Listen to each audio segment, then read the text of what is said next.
Hello friends. तो हम एक सम कर रहे थे। अब हम देखेंगे जो हमारी इन्फॉर्मेशन थी। तो अब हम उस इन्फॉर्मेशन के मुताबिक हम देखेंगे कि इनवर्स प्राइस पे सम सॉल्व कैसे किया जाता है। तो जैसे हमें बताया गया था कि हमारे पास ओपनिंग बैलेंस जो था ओपनिंग इनवॉइस प्राइस पे था, तो हम वो वैसे ही रिकॉर्ड कर लेंगे। To balance brought down stock 3000 rupees. वैसे इनवॉइस प्राइस पे हम ये रिकॉर्ड कर लेंगे to goods and to branch 24,000। ये इनवॉइस प्राइस पे ही रिकॉर्ड कर लेंगे हम ओपनिंग स्टॉक भी और गुड्स एंड टू ब्रांच भी। अब ब्रांच की जो रिटर्न है वो क्रेडिट साइड पे रिकॉर्ड होती है, ये आपको पता ही है। By return goods send to branch 150 rupees से हम ये इस साइड रिकॉर्ड कर लेंगे। ये भी इनवॉइस प्राइस पे थी। यहाँ पर हमारे एक्सपेंसेस रिकॉर्ड हो गए टू कैश अकाउंट जो हेड ऑफिस ने पे किए थे। Salaries and wages, rent and rates 1900 के, ये 600 का, एंड सन्ड्री एक्सपेंसेस 2000 रुपीज़ के। तो टोटल हो गए 4500 रुपीज़ के। ये हमारे एक्सपेंसेस हो गए। तो यहाँ पे हमारी रिमिटेंस आ गई। क्रेडिट साइड पे हमारी सबसे पहले रिमिटेंस आती है by bank account remittance 25,000 rupees के साथ हमें इन्फॉर्मेशन दी हुई थी। 25,000 की हमारी रिमिटेंस होगी। तो ये तो होगी हमारी जो चीज़ें हमें रिकॉर्ड करनी थी। ठीक है, तो हम इस साइड पे हमारा जो है क्लोजिंग स्टॉक भी रिकॉर्ड होता है। तो हम अपना क्लोजिंग स्टॉक भी रिकॉर्ड करेंगे। बिल्कुल लास्ट में रिकॉर्ड होता है बाय बैलेंस कैरी डाउन। हमारा जो क्लोजिंग स्टॉक है वो 8,000 का रिकॉर्ड हो गया। तो ये हमारी इन्फॉर्मेशन रिकॉर्ड हो गई। अब मैंने आपको बताया था कि इनवॉइस प्राइस में 3 एडजस्टमेंट एंट्रीज होती हैं जो लोडिंग बैक करने के लिए होती हैं। तो हम वो एडजस्टमेंट एंट्रीज करेंगे। हमारे ओपनिंग स्टॉक जो था वो इनवॉइस प्राइस पे था, उसमें लोडिंग ऐड थी, तो हम उसमें लोडिंग बैक करेंगे सबसे पहले। तो देखते हैं लोडिंग बैक कैसे करते हैं, क्योंकि हमें कॉस्ट मालूम नहीं है तो हम कैसे लोडिंग निकालेंगे। तो लोडिंग ऑन ओपनिंग स्टॉक। अब इसमें हम एक सपोज कर लेंगे कि अगर हमें दिया हुआ था जो लोडिंग है वो कॉस्ट पे 25% है। कॉस्ट पे 25%। तो हम लेट कर लेंगे कि मान लो हमारे पास जो कॉस्ट है वो 100 रुपये है। अगर मान लिया कि हमारे पास कॉस्ट 100 रुपये है, तो 100 रुपये 100 रुपये के ऊपर जो हमारी लोडिंग है वो 25% होने के कारण हमारे पास लोडिंग कितनी आ गई, 25 रुपीज़। तो हमारी कॉस्ट अगर हम मान लें कि 100 रुपीज़ है, तो हमारी जो लोडिंग है वो कितनी आ गई, 25 रुपीज़। तो कॉस्ट प्लस लोडिंग मिलाकर हमारी इनवॉइस प्राइस कितनी हो गई, 125। तो अगर हमने माना कि कॉस्ट 100 रुपये है, हमारी लोडिंग आ गई 25, किस पे, इनवॉइस प्राइस 125 पे।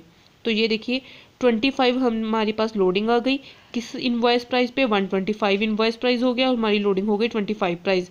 तो हम लोडिंग ऑन ओपनिंग स्टॉक कैसे निकालेंगे, हम कहेंगे कि अगर 25 रुपये जो है वो 125 इनवॉइस प्राइस पे है, तो इंटू 3000 इनवॉइस प्राइस पे कितनी होगी। 25 जो है वो 125 रुपये इनवॉइस प्राइस पे है, तो 3000 इनवॉइस प्राइस पे कितनी लोडिंग होगी, वो हमारी निकल के आ गई 600।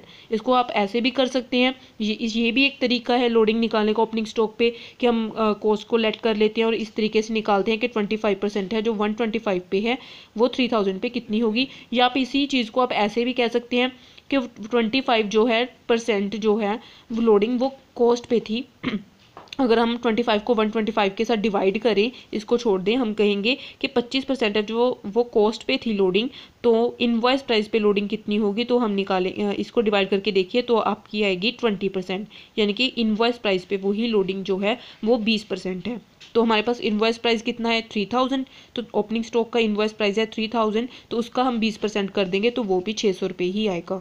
या तो आप इस तरह कर लीजिए, या आप कह लीजिए कि 25% है जो वो कॉस्ट पे है, तो इनवॉइस प्राइस पे कितना है 20%। तो हमारे पास इनवॉइस प्राइस कितना है 3000, तो 3000 का हम 20% करेंगे तब भी 600 ही आएगा। तो इस तरह से हम लोडिंग ऑन ओपनिंग स्टॉक निकाल सकते हैं 600। अब ओपनिंग स्टॉक हमारा जो है वो डेबिट साइड पे था, तो इसकी लोडिंग जब हम बैक करेंगे, इसकी reverse entry stock reserve account, stock reserve account loading on opening stock, तो ये एंट्री क्रेडिट साइड पे आ जाएगी 600 रुपीज़ के साथ। ऐसे ही हम जो लोडिंग ऑन क्लोजिंग स्टॉक पे निकाल सकते हैं। 20% हम इनवॉइस प्राइस का करके, हमारे पास इनवॉइस प्राइस है 8,000 रुपीज़, इसका 20% कर लीजिए तो हमारे पास आ जाएगा लोडिंग ऑन क्लोजिंग स्टॉक 1600। तो क्लोजिंग स्टॉक हमारी क्रेडिट साइड पे रिकॉर्ड होती है, तो इसका स्टॉक रिजर्व अकाउंट जो है वो 1600 डेबिट साइड पे रिकॉर्ड हो जाएगा, इसके उल्ट बिल्कुल। तो वो हो गया 1600। अब इसमें एक पॉइंट है, हम goods send to branch account, अब हमें इसकी लोडिंग निकालनी है। Loading on goods send to branch. अब इसमें जो लोडिंग निकालनी है 20% जो इनवॉइस प्राइस का हमें करना है, वो किस इनवॉइस प्राइस का करना है। इसमें हमने 24,000 जो हमारी गुड्स आई थी माइनस इसमें से हमें रिटर्न लेस करनी है हमें इसमें से रिटर्न लेस करनी पड़ेगी, क्योंकि ये रिटर्न हमें दी हुई थी क्वेश्चन में, ये भी इन्वॉइस प्राइस पे ही थी। तो 24,000 में से 150 रुपीज़ लेस करने के बाद जो अमाउंट आएगी उस अमाउंट पे हम 20% निकालेंगे, तो हमारी लोडिंग आ जाएगी 4,770 रुपीज़। तो वो हमें इस साइड हम डाल देंगे, by goods sent to branch account, credit side पे loading on goods sent to branch account 4,770 rupees के साथ।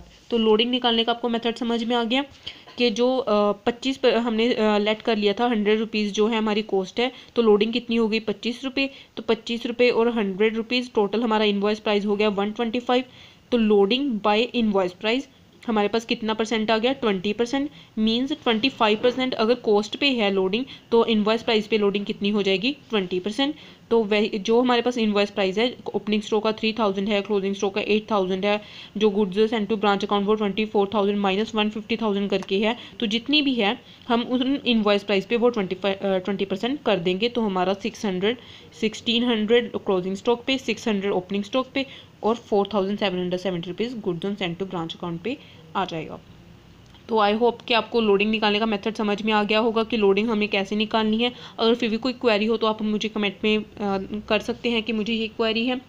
और इसमें 2 पॉइंट्स हमने आज किए हैं कि एक तो लोडिंग निकालने का इसमें मेन पॉइंट था कि लोडिंग कैसे निकालनी है इनवॉइस प्राइस मेथड में, और goods sent to branch account में एक डिफरेंट था कि इसमें हमें जो रिटर्न है वो लेस करनी है। ये याद रखना कि जो रिटर्न है वो लेस करने के बाद ही हम इस पर लोडिंग निकाल लेंगे। 24,000 पे लोडिंग नहीं आएगी, इसमें से 150 रुपीज़ हम लेस करेंगे, और 150 रुपीज़ भी इनवॉइस प्राइस ही था, इसलिए हमने इसे डायरेक्टली लेस कर दिया। तो फिर हमने इसकी लोडिंग निकाली। तो ये 2 पॉइंट थे, इसको हमें ध्यान रखना है। तो वैसे बाकी सब बिल्कुल वैसे ही था, बस एक स्टॉक रिजर्व हमने इसमें डाला, 3 एडजस्टमेंट एंट्रीज हमने डाली, एक ओपनिंग स्टॉक की लोडिंग बैक की, एक क्लोजिंग स्टॉक की लोडिंग बैक की, एक goods sent to branch account की लोडिंग बैक की रिटर्न लेस करने के बाद। तो उसके बाद वैसे ही हम साइड मैच करेंगे, जिस साइड का बैलेंस ज़्यादा होगा दूसरी साइड हमारा आ जाएगा टू जनरल P&L अकाउंट, और इस साइड हमारे डेबिट साइड पे आ रहा है, तो यानी कि हमारा प्रॉफिट हुआ है और हमारा आ रहा है 5,420 रुपीज़ के साथ। तो ये हमारा प्रॉफिट आ गया। आई होप आपको सारा सम बिल्कुल अच्छे से समझ आया होगा। Invoice price